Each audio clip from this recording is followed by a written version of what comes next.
আসসালামু আলাইকুম। সবাইকে ওয়েলকাম করছি ক্রিপ্টোকারেন্সির আজকের গুরুত্বপূর্ণ মার্কেট আপডেট ভিডিওতে। এবং আজকের ভিডিও শুরু করার আগে একটি ডিসক্লেমার, এই ভিডিওটি শুধুমাত্র একটি এডুকেশনাল ভিডিও, যাতে এই ভিডিও থেকে আপনারা কিছু শিখতে পারেন। আপনারা যদি আমাদের টেলিগ্রামে চলে আসেন সেক্ষেত্রে দেখতে পারবেন গতকাল রাতে একটা নিউজ উঠে আসে। নিউজটা ছিল এইরকম যে মার্কিন হামলার প্রতিক্রিয়ায় ইরানের পার্লামেন্ট হরমুজ প্রণালী বন্ধের অনুমোদন দিয়েছে। তো হরমুজ প্রণালী দিয়ে আসলে বিশ্বের 20% এরও বেশি অয়েল আসলে সরবরাহ করা হয়, যার ক্ষেত্রে ইমিডিয়েট বেসিকে আসলে মার্কেটে একটা এই নিউজটা আসার পরে একটা প্যানিক সিচুয়েশন ক্রিয়েট হয়ে যায়, ঠিক আছে? বিকজ এই প্রণালী আসলে হরমুজ প্রণালী ইরানের আসলে নিয়ন্ত্রণাধীন। এইখানে যদি এটা যদি বন্ধ করে দেওয়া হয় সেক্ষেত্রে আমাদের অয়েলের দাম বৃদ্ধি পেয়ে যেতে পারে। শুধুমাত্র আ ইউরোপে নয়, পুরো ওভারঅল মিডল ইস্টেই কিন্তু আমাদের এই অয়েলের দামটা কিন্তু বেড়ে যেতে পারে, ঠিক আছে? যার প্রভাব, ইকোনমিক্স প্রভাব কিন্তু পুরো ওয়ার্ল্ডেই পড়ে যেতে পারে। যার কারণে ইমিডিয়েট কিন্তু নিউজটা উঠে আসার পর একটা প্যানিক সিচুয়েশন ক্রিয়েট হয়ে যায়। এবং সেই সাথে আরেকটা ডিসক্লেমার ছিল যে সেই সাথে ইউএস আসলে ইনফ্লেশন বেড়ে যেতে পারে। যদি আমাদের হরমুজ প্রণালী ইরান যদি বন্ধ করে দেয়, ঠিক আছে? এরকম একটা নিউজ যখন উঠে আসে, দেন কিন্তু মার্কেটে কিন্তু বিশাল বড় ধরনের একটা ফল ডাউন স্টার্ট হয়ে যায়। এই কারণে আমি সবসময় আপনাদের বলি যে সবসময় টেলিগ্রাম চ্যানেলে জয়েন থাকবেন। ডিসক্রিপশন বক্সে টেলিগ্রাম চ্যানেলের লিঙ্ক দেওয়া থাকবে। কারণ মার্কেটে ইনস্ট্যান্ট ফান্ডামেন্টাল নিউজ যেগুলো উঠে আসে, সমস্ত নিউজগুলো কিন্তু আমি বাংলায় কভার করে দেওয়ার চেষ্টা করি আমাদের টেলিগ্রাম চ্যানেলে। এবং শুধুমাত্র ফান্ডামেন্টাল নিউজগুলোই নয়, বিভিন্ন কয়েনের অ্যানালাইসিসও কিন্তু শেয়ার করে থাকি আমাদের টেলিগ্রাম চ্যানেলে, ঠিক আছে? সুতরাং আপনারা কিন্তু টেলিগ্রাম চ্যানেলে জয়েন থাকার চেষ্টা করবেন। এবং আজকে আরেকটা নিউজ উঠে আসে যেটা কিন্তু অত্যন্ত ইম্পোর্টেন্ট নিউজ, যে আমাদের ইউএস থেকে আসলে রিকোয়েস্ট করা হয়েছে চীনকে, যাতে আমাদের ইরানের সেই হরমুজ প্রণালী বন্ধ করতে বিরত রাখা হয়। সো এই সমস্ত নিউজগুলো পেতে অবশ্যই আপনারা টেলিগ্রাম চ্যানেলে জয়েন থাকবেন। সো মার্কেট আপডেটে যদি চলে আসি, সেক্ষেত্রে আমাদের অল কয়েনগুলো, শুধু বিটকয়েন নয়, সেই সাথে অল কয়েনগুলো কিন্তু ভালো রকমের ফল ডাউন করেছিল। যদি আপনি 24 ঘন্টায় দেখেন সেক্ষেত্রে স্পষ্ট দেখতে পাচ্ছেন $624 মিলিয়ন মতো লিকুইডেট হয়ে গিয়েছে, যার ভিতরে ম্যাক্সিমামই কিন্তু লং পজিশন ওপেন করা ছিল। প্রিভিয়াস 24 ঘন্টায় 1,81,384 জন ট্রেডার কিন্তু লিকুইডেট হয়ে গিয়েছে। যদি আমরা ক্রিপ্টো বাবলে আসি, এখানে স্পষ্ট আমরা দেখতে পারবো না, বিকজ এটা আপডেট হয়েছে। যদি গতকালকে রাত্রে দেখাতে পারতাম সেক্ষেত্রে আপনারা দেখতে পারতেন ম্যাক্সিমাম কয়েন কিন্তু 10 টু 15% এর মতো ফল ডাউন কিন্তু দেখিয়ে দিয়েছিল। অর্থাৎ আমাদের আজকেও অল্প কিছু ডাউন রয়েছে, কিন্তু কালকের মতো নয়, অনেক ডাউন হয়ে গিয়েছে, বিশেষ করে অল্ট কয়েনগুলো। এবং ফিয়ার এবং গ্রিড ইন্ডেক্সে যদি আসেন আপনি, সেই ক্ষেত্রে স্পষ্ট দেখতে পাচ্ছেন মার্কেটে বিটকয়েনের সেন্টিমেন্ট রয়েছে 47 এর কাছাকাছি, অর্থাৎ মোটামুটি নিউট্রাল মোডে রয়েছে এবং একদিনের টাইম ফ্রেমে সম্ভবত সেলিং প্রেশারই থাকার কথা। ঠিক আছে? আজকে আমাদের ইম্পোর্টেন্ট একটা ডে, বিকজ আজকে ইউএস স্টক মার্কেট ওপেন হওয়ার পরে কিন্তু বোঝা যাবে যে ভাই, সেখান থেকে যদি আমাদের ইউএস স্টক মার্কেট থেকে যদি কোনো ধরনের কোনো ক্র্যাশ আসে, সেলিং প্রেশার আসে, অর্থাৎ ইউএস এর স্টকগুলো যদি ডাউন ফলে যায়, স্টক মার্কেট থেকে যদি ডলার উইপড আউট হয়, সেক্ষেত্রে আমাদের ক্রিপ্টোকারেন্সি মার্কেটও কিন্তু ডাউন আসার একটা সম্ভাবনা থেকে যায়। বিকজ আপনারা জানেন ক্রিপ্টোকারেন্সি মার্কেট স্টক মার্কেটগুলোকে ফলো করে এবং ম্যাক্সিমাম ভলিউমগুলোই কিন্তু আমাদের ইউএসএ থেকে আসে। যদিও কালকে স্টক মার্কেট আসলে বন্ধ ছিল, তারপরেও যদি আমি সিজন ওয়াইজ দেখি সেক্ষেত্রে আপনারা এখানে স্পষ্ট দেখতে পাচ্ছেন বিটকয়েনকে, আসলে টেলিগ্রামে শেয়ার করেছিলাম এটা, বিটকয়েনকে আমাদের নিউ ইয়র্ক সেশন, যেটা যখন নিউ ইয়র্ক সেশন থাকে সেখান থেকে দেখুন ফল ডাউন হয়েছে, দেখেন নিউ ইয়র্ক সেশন থেকে। অর্থাৎ এটা থেকে বোঝা যায় যে আমেরিকার মানুষজন ওই সময় অ্যাক্টিভ ছিল, ঠিক আছে? নিউ ইয়র্ক থেকে সেলিং প্রেশারটা এসেছে, এটা কিন্তু মোটামুটি ধারণা করা যায়। দেখুন ইথেরিয়ামও কিন্তু এই যে নিউ ইয়র্ক সেশনে, আমাদের নিউ ইয়র্ক এবং লন্ডন সেশনের যে ওভারল্যাপিংটা হয়েছিল সেখান থেকে কিন্তু বারবার সেলিং প্রেশার আসছে। অর্থাৎ আমেরিকান থেকে যেসব ইনভেস্টর রয়েছে তারা কিন্তু প্যানিকে তাদের আসলে কয়েনগুলো সেল দিয়ে দেওয়ার ট্রাই করছে। যার কারণে মার্কেটে একটা ফল ডাউন চলে এসেছে। এখন আমরা টেকনিক্যাল এনালাইসিস এ যদি আমরা আসি, সেই ক্ষেত্রে আমরা কিছু বিটকয়েনের ক্ষেত্রে কিছু পয়েন্ট অফ ইন্টারেস্ট জোন, যেই সমস্ত জায়গা থেকে আসলে মানুষ ইন্টারেস্ট ফিল করে কোনো কিছু করার জন্য। তো সেই সমস্ত জোনগুলো আমরা আসলে ড্র করব। সো ১ম এ আমরা ড্র করব ইমব্যালেন্স জোন। যদি আমরা বিটকয়েনের ইমব্যালেন্স গুলো দেখি, বিটকয়েন আপনারা জানেন অনেকদিন ডাউন ট্রেন্ডে ছিল।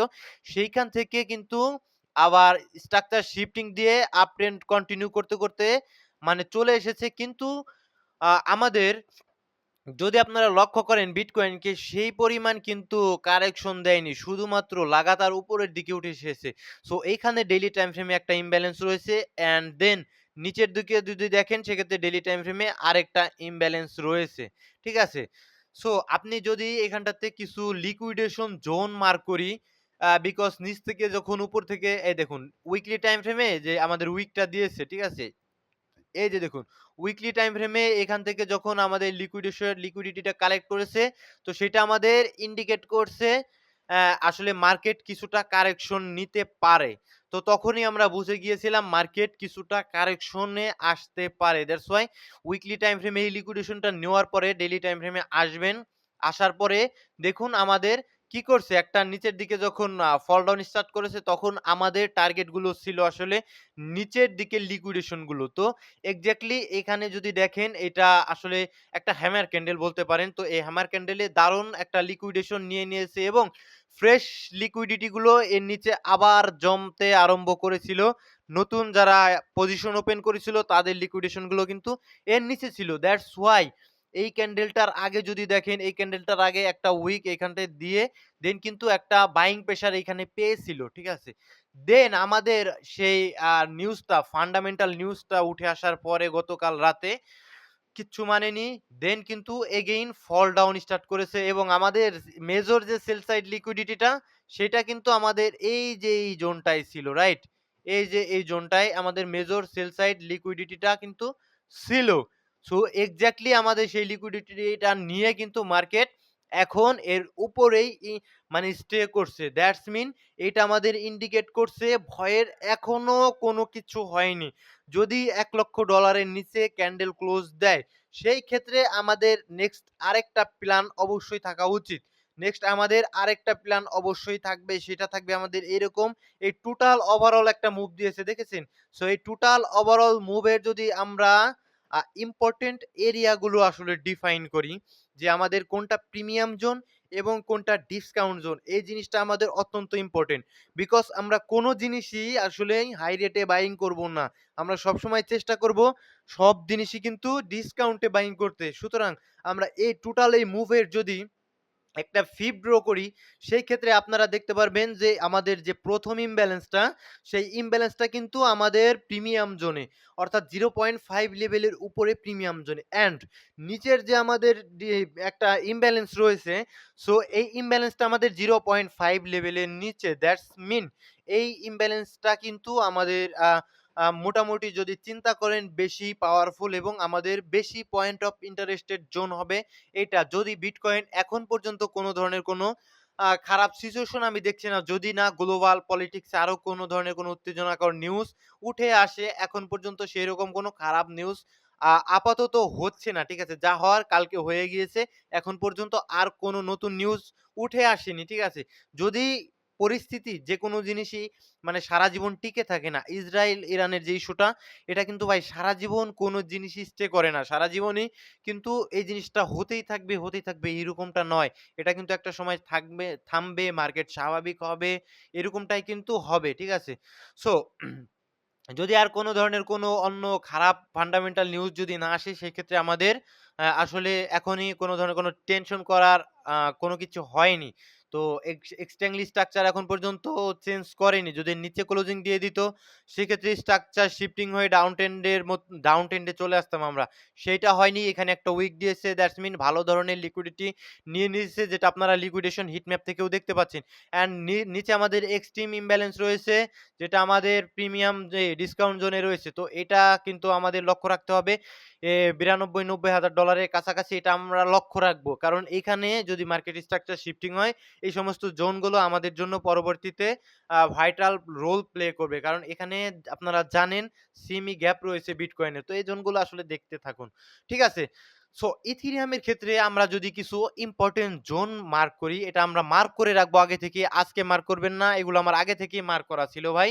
আজকে আমি নতুন করে দেখানোর জন্য বা জাস্ট মার্ক করছি। এখানে একটা ইমব্যালেন্স জোন দেখতে পাচ্ছেন? যে ইথেরিয়ামও কিন্তু ডাউন ট্রেন্ডে ছিল, স্ট্রাকচার শিফটিং দিয়ে উপরের দিকে উঠে এসেছে এবং বাইং করার মতো কোনো অপরচুনিটি আপনাদের কিন্তু দেয়নি তখন, ঠিক আছে? ডাইরেক্ট উপরের দিকে পাম্প করে উঠে গিয়েছে। কোনো কারেকশন নেয়নি। এখানে ২ টা ইমব্যালেন্স আমি লক্ষ্য করছি। এই ২ টা ইমব্যালেন্সের ভিতরে কোনটা বেশি পাওয়ারফুল আপনারা নিজেরাই ডিসিশন নিবেন। আমি শুধুমাত্র চার্টটা ওপেন করব, কোনোভাবে কোনো ফাইন্যান্সিয়াল অ্যাডভাইস নয়। অবশ্যই ভিডিওগুলো আমি সবসময় মেক করি এডুকেশনাল পারপাসে, ঠিক আছে? সো আপনারা টোটাল দেখুন এই মুভটা। একটা মুভ দিয়েছে, ভালো রকমের কোনো ভ্যালিড পুল ব্যাক কারেকশন নেয়নি। সুতরাং আমি টোটাল মুভটারই কিন্তু একটা ফিব ড্র করব। সেই ক্ষেত্রে আপনারা দেখতে পাচ্ছেন এই যে এই জায়গাটাতে একটা বেয়ারিশ অর্ডার ব্লক ছিল যেটাকে ট্যাপ করে নিচের দিকে ইথেরিয়াম পড়ে যাচ্ছে। অ্যান্ড ১ম যে ইমব্যালেন্স জোনটা সেটা আমাদের 0.5 লেভেলের উপরে, যেটা আমাদের প্রিমিয়াম জোন, ঠিক আছে? অ্যান্ড আমাদের যে ডিসকাউন্ট জোন 0.5 লেভেলের নিচে ডিসকাউন্ট জোনের যে ইমব্যালেন্স এক্সাক্টলি একটা ট্যাপ করে, ঠিক আছে? এবং আমাদের ডিসকাউন্ট জোনটা ট্যাপ করে ইথেরিয়াম উপরের দিকে উঠে যাওয়ার চেষ্টা করছে, ঠিক আছে? সো আমাদের এই জোনটাই লক্ষ্য রাখতে হবে, ঠিক আছে? বিকজ এই জোনটাতে আসলে বড়, বড় যারা ইনস্টিটিউট লেভেলের বায়ার দেখুন আগেরবার এই যে ইমব্যালেন্সটা ক্রিয়েটই হয়েছে যারা ইনস্টিটিউট লেভেলে ট্রেড করে, হেজ ফান্ড দিয়ে ট্রেড করে তারা বাইং করার ফলে। সুতরাং এই সমস্ত জোনে কিন্তু তাদের পেন্ডিং অর্ডার থেকে যায়। বিকজ একটা জিনিস যখন বাইং করে এই জায়গাটা বড় রকমের যখন একটা বাইং অর্ডার দেয়, লিমিট অর্ডার দেয়, সম্পূর্ণ অর্ডারটা কিন্তু ফিল হয় না। কারণ ওই জায়গাটায় মানে যথেষ্ট পরিমাণ সেলার থাকে না। যার কারণে ইমব্যালেন্স কিন্তু একটা ক্রিয়েট হয়ে যায়। সুতরাং এই সমস্ত জায়গাগুলো আমাদের লক্ষ্য রাখা উচিত। ইউটিউবে অনেক কিছুই আমি খোলামেলা বলতে পারি না ভাই। এটা আমার নিজের কাছেই কিন্তু কষ্ট লাগে। সো বিটকয়েন ডমিন্যান্স এ আসুন। দেখুন অল্ট কয়েন গুলো কি কারণে ফল ডাউন করে। বিটকয়েনের ডমিন্যান্স এই যে দেখুন এখানে আমাদের নিচের দিকে নেমে গিয়েছিল, আমরা অল্টকয়েন গুলোতে পাম্প পেয়েছিলাম। দেন এগেইন কি করছে? এগেইন আবার উপরের দিকে উঠে যাওয়ার চেষ্টা করছে। অ্যান্ড আমাদের উপরে কিন্তু একটা ইম্পোর্টেন্ট জোন মার্ক করা রয়েছে। ঠিক আছে? এগুলো আমাদের point of interest zone. So এই ইম্পোর্টেন্ট জোনটা আমাদের লক্ষ্য রাখতে হবে। আমি পার্সোনালি যদি ডমিন্যান্স এইখানে যদি আসে ৭০-৭১ এর কাছাকাছি যদি ডমিন্যান্স হিট করে, দেন আমি ট্রাই করব অবশ্যই কিন্তু ডিসিএ মেথড এপ্লাই করার জন্য। বিকজ আমি আপনাদের আগেও বলেছি এখনো বলি সবসময় কিন্তু সকলের যারা স্মার্ট মার্কেটে তাদের আসলে সমস্ত ফান্ড একবারে ঢেলে দেওয়া উচিত নয়। তাদের উচিত মানে মানে ডলারগুলো হাতে রাখা, অনেক ডলার হাতে রাখা। দেন যেকোনো সিচুয়েশনে যাতে সেটা কিন্তু ইউজ করা যায়। সো আমি পার্সোনালি যেগুলো হাতে রয়েছে আমার কাছে ডমিনেন্সটা যদি উপরে উঠে সেই ক্ষেত্রে আমাদের হয়তোবা অল্ট কয়েন গুলো নিচের দিকে নামলেও নামতে পারে। ঠিক আছে? কোনো গ্যারান্টি কিন্তু নেই। যদি নিচের দিকে নামে দেন আমি কিন্তু ডিসি মেথড এপ্লাই করার চেষ্টা করব। আর ডেইলি টাইম ফ্রেমে যদি দেখেন সেই ক্ষেত্রে উপরের দিকে লাগাতার উঠে যাচ্ছে। মাঝে, মাঝে যে ডাউনফলটা দেয় তখন আমরা কিন্তু এন্ট্রি করে বসি ফোমোতে। ঠিক আছে? এগুলো করবেন না। সো আরো উপরের দিকে উঠে গেলে সেটা আরো ফল ডাউন পাওয়ার সম্ভাবনা থাকবে। তবে এখন স্ট্রাকচার অনেক উপরে এসেছে। কিছুটা কারেকশন স্ট্রাকচার ডমিন্যান্স এর প্রয়োজন। দেন আবার উপরে উঠলেও উঠতে পারে। কোনোভাবেই কোনো ফাইন্যান্সিয়াল কোনো অ্যাডভাইস নয়। সো কমেন্ট করেছেন, আপনাদের কমেন্টগুলো পড়া এখন আমার কাছে খুবই মানে ভালো মনে হচ্ছে না। এটা একটা কারণ রয়েছে, আমি টেলিগ্রামে জানিয়ে দেব। তো শুধুমাত্র আমি ফান্ডামেন্টাল বিষয়গুলো এবং টেকনিক্যাল বিষয়গুলো কয়েনের আমি এখানে সরাসরি বলতে পারবো। আদারওয়াইজ অন্য কোনো কিছু আমি বলতে পারবো না। আমাকে ক্ষমা করবেন। তো এখানে যদি দেখেন ভাই আমি $2 $2.10 এর টিয়া বাইং করেছেন। এটা দেখুন আপনি সেলেস্টিয়া টিয়া বাইং করেছেন। সো এটা যদি দেখেন আপনি ফান্ডামেন্টাল এ যদি চিন্তা করেন খুব একটা খারাপ কয়েন ছিল না। বাট এখন যেরকম রিঅ্যাক্ট করছে পারফরম্যান্স করতে পারছে না এবং যদি আপনি দেখেন ডেইলি উইকলি টাইম ফ্রেমে সেক্ষেত্রে এর কোনো ধরনের কোনো সাপোর্ট আমি আপাতত দেখছি না। ঠিক আছে? নিচে একটা সাপোর্ট ছিল এখানটাতে যেটা ব্রেকডাউন দেওয়ার ফলেই ব্রেকডাউন যখন দিয়েছে তখনই আপনার কিন্তু এই কয়েনে আর থাকা উচিত ছিল না। আপনি তারপরও জোর করে কি কারণে এই কয়েনে রয়েছেন আপনি ভালো জানেন। এখন নিচের দিকে আর কোনো ধরনের কোনো সাপোর্ট আমি উইকলি টাইম ফ্রেমেও দেখতে পাচ্ছি না। ডেইলি টাইম ফ্রেমে কোনো স্ট্রাকচারই আমি দেখতে পাচ্ছি না। ঠিক আছে? প্রথমত এই কয়েনটাকে যদি ভবিষ্যতে ভালো করতে হয় সেক্ষেত্রে অবশ্যই এর উপরে আপাতত ১ম আমাদের টার্গেট উঠে আসা উচিত। তা না হলে কিন্তু টিয়া কয়েনকে আমার কাছে মনে হচ্ছে না খুব ভালো কোনো কিছু হলেও হতে পারে। আমার কাছে সেটা মনেও হচ্ছে না।